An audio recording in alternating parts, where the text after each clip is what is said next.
Brought to you by Penguin.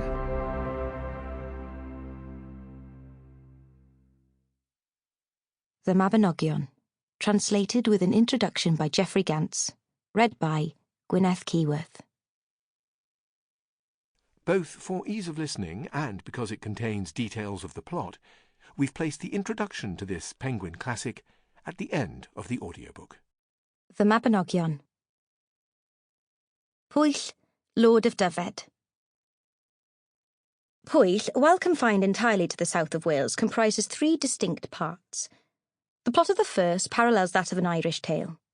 The wasting sickness of Culhwch Won. A mortal hero is asked to fight for an otherworld king and is offered an otherworld woman as reward. Though Pwyll's self-denial, suggesting as it does the extent to which continental chivalry has informed the tale, represents a major innovation. The second part recalls Odysseus's reclaiming of Penelope, while the third may reflect similar Irish traditions about the birth of Culhwch Won, which was also accompanied by the birth of cults. Structurally, the first two parts run parallel. In each section, Pwyll is required to repair the consequences of an initial blunder. His victory over Hafgan atones for the appropriation of Arawn's stag, while his forbearance in the matter of Arawn's wife is fittingly rewarded by the appearance of Rhiannon in the second part. Pwyll's second mistake differs from the first, in showing a want of good judgment rather than of goodwill, but the result is the same. He must prove himself again. Part 2 also differs in being appreciably less well constructed. The storyteller effectively vitiates any feeling of suspense by revealing every step of Rhiannon's plan in advance. Part 3 is simpler in theme, but very confused as to plot.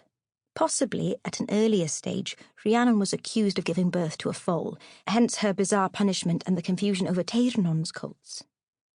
The primary concern in this section, however, are those of kindness and courtesy. Pryderi's original role in Pwyll is difficult to assess. The manner of his birth, his fosterage, his two names, and his precocity all liken him to the Irish hero Culhwch Won. On the other hand, his early life is simply passed over here, and there is little mention of him elsewhere in Welsh tradition. Pwyll, Lord of Dyfed. Pwyll, Lord of Dyfed, ruled over the 7 cantrefs of that land. One day, when he was in his chief court at Arberth, his thoughts and desires turned to hunting. Glyn Cych was the part of his realm he wanted to hunt, so he set out that evening from Arberth and went as far as Pen Llwyn on Bwya, where he spent the night. At dawn the next day he rose and made for Glyn Cych. In order to turn his hounds loose in the forest, he blew his horn and began to muster the hunt. But in riding after the hounds he became separated from his companions. As he listened to the baying of his pack, he perceived the cry of another pack, a different cry, which was advancing towards him. He spied a clearing in the forest, a level field, and as his pack reached the edge of this field, he saw the other pack with a stag running before it.